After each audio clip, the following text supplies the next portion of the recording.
कैसा लगा? के पूछना सुल्तान से? नहीं सर, नहीं है सर, क्योंकि कहीं से भी नहीं, कहीं से भी नहीं सर, कहीं से भी नहीं। ये इनके दिमाग से है सर। तो एग्जैक्टली क्या, अगर अली आप ही अंडरडॉग की कहानी, अंडरडॉग की कहानी है। It's a fully fictional story, एकदम काल्पनिक कहानी है। और एक हिंदुस्तानी कहानी है, रिलेशनशिप की कहानी है। स्पोर्ट इसका बैकड्रॉप है और कॉमन चीज़ ज़िंदगी और रेसलिंग में एक ही है कि दोनों जगह लोग गिरते हैं, लेकिन ज़िंदगी का नाम है खड़ा होना, and that's what the film stands for. हाँ साहब समझे? बिल्कुल समझ गए। सो क्या कि जिंदगी एक अखाड़ा है, उसमें खड़ा होना बहुत जरूरी है। हाँ साहब आई थिंक ये लव स्टोरी दो रेसलर्स की है जिन्होंने एक तरह की ज़िंदगी देखी है, एक दूसरे के अप्स एंड डाउन्स अच्छे से समझते हैं क्योंकि सेम प्रोफेशन में है, स्पेशली एक सेम स्पॉट में है। And in a way it's a relationship of equals where you know when you watch the film you will see that actually कुछ आगे कुछ बोलने के लिए नहीं, बस ऐसे ही मैं कभी कभी सेंटेंस शुरू कर देती हूँ and I just keep saying things till it makes sense. But yeah, it's because it's about two wrestlers and they understand each other really really well and they understand each other's downs as well as their highs, and how sometimes, like my character says, that sometimes when you in life start focusing on one thing too much, आप कभी कभी कुछ important चीज़ों को भूल जाते हो। तो ये जो ऊपर नीचे जाती है इनकी जो लव स्टोरी, वो भी आपको देखने को मिलेगा, and how it impacts the story and how it impacts him in the film. इसको एक feisty सी लड़की दिख जाती है and he falls in love with her. इसकी लड़की, you know, she's wrestler, he's nobody, and ऐसा लगता है कि जब मैं शादी करूंगा तो इसी से करूंगा जो आपने देखा, and then वो गलत पड़ जाता है क्योंकि she's so strong headed.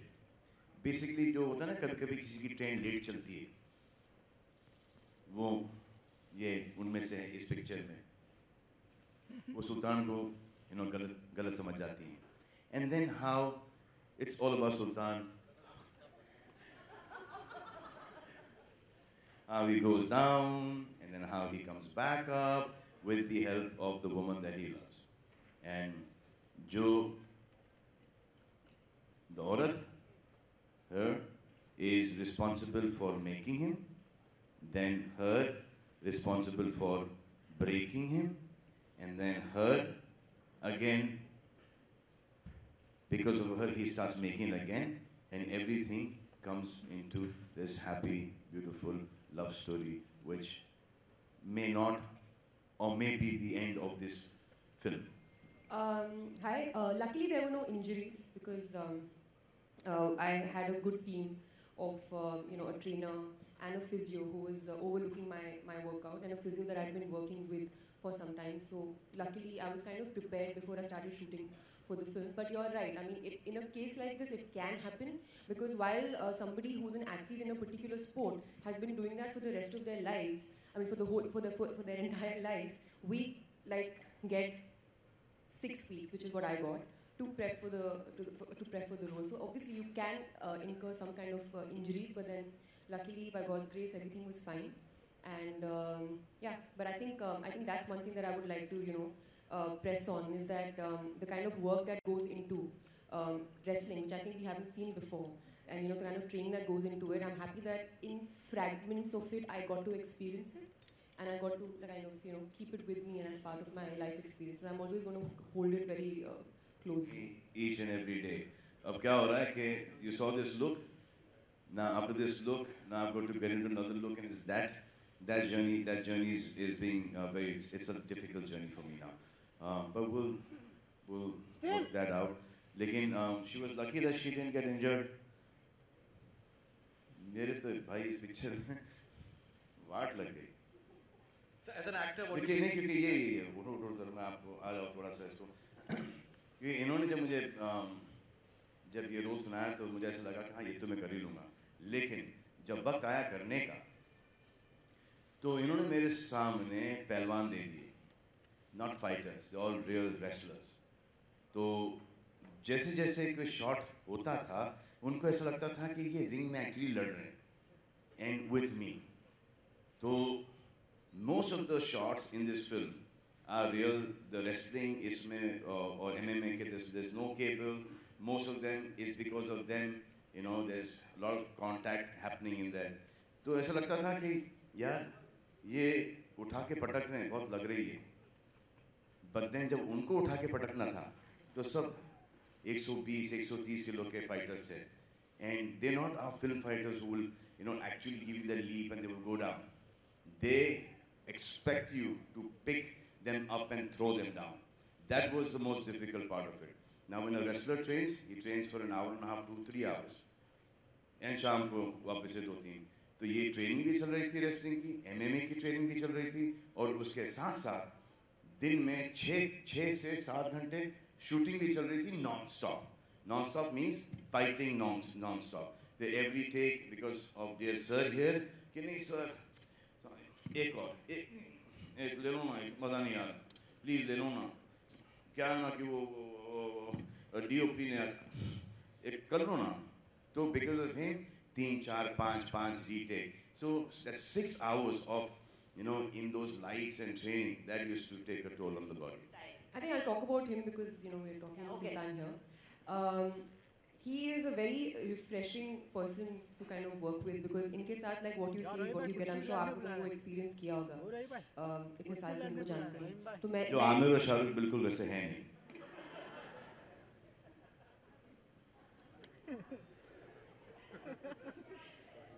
So his thing is that he is kind of unfazed by anything that happens around him. Correct. जो आमिर और शाहरुख बिल्कुल वैसे हैं नहीं.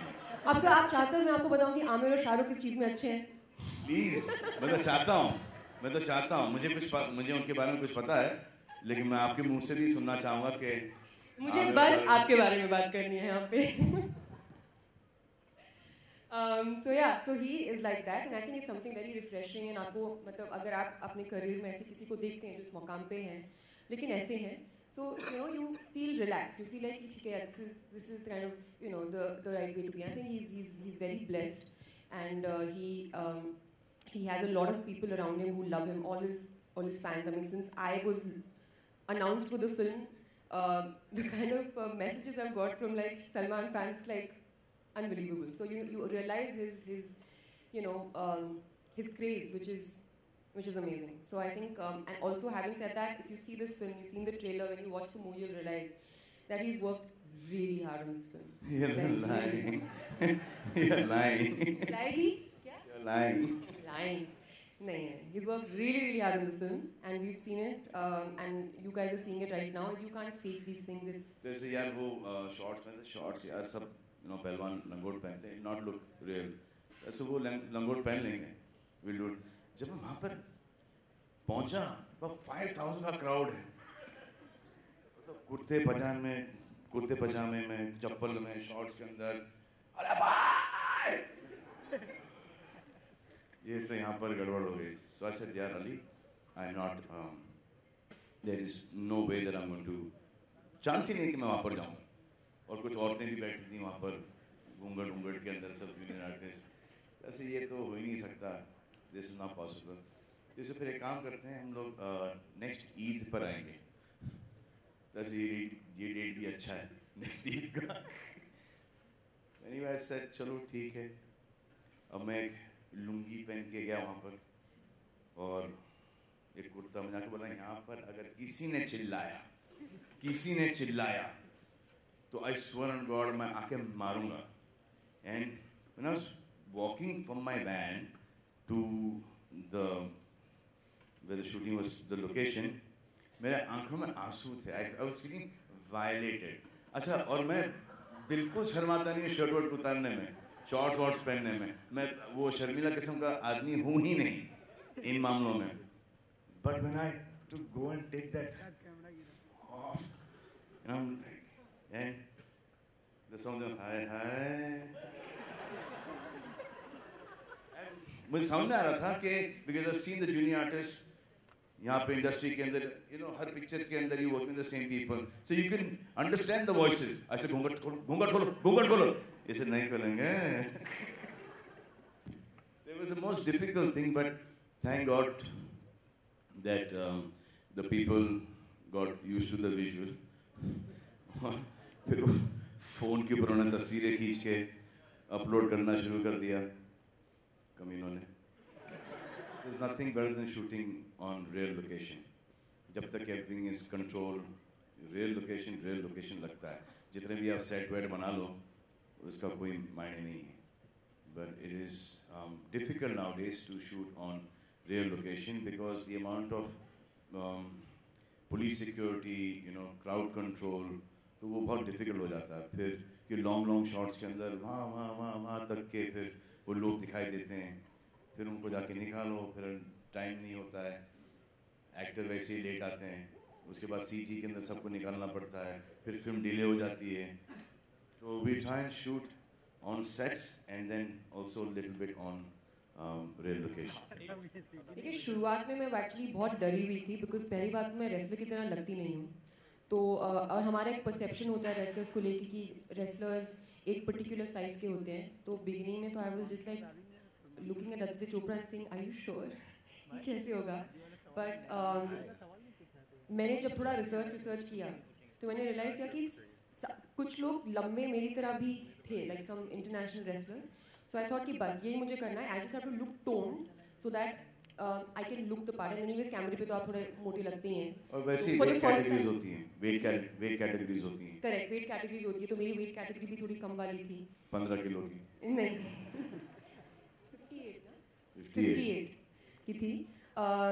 बट जो मुझे सबसे ज़्यादा अजीब लगा था, इट्स अ कॉन्टैक्ट स्पोर्ट. तो आप किसी के बहुत ज़्यादा करीब होके मतलब ऐसे करते हैं. तो I think as an actor and as a girl you are not so used to कि कोई आपके मतलब इतना पास लाइक रहता है. तो in the beginning I used to feel very uncomfortable about that. But धीरे धीरे जब मैंने वीडियोस देखे खूब सारे मैचेस के एंड आई रियलाइज कि अगर करना है तो you have to go all in. So then I went for it. I didn't care about anything. I really learned the moves properly, the technical way of it, and I'm very happy कि मुझे पता है. तो अभी कभी मैं wrestling देखूँगी तो मुझे पता होगा अच्छा ठीक है, अच्छा ये हुआ है. So I'm grateful for the opportunity, and I remember telling Ali all the time कि मतलब कि मैं I got very कि नहीं body double नहीं use करेगा, नहीं तू body double नहीं use करेगा. So I used to keep insisting to him because I felt like I've learned something, so I want to show it properly. So मुझे genuinely बहुत मजा आया. I worked hard, but I feel like I feel happy that I got to do it. So now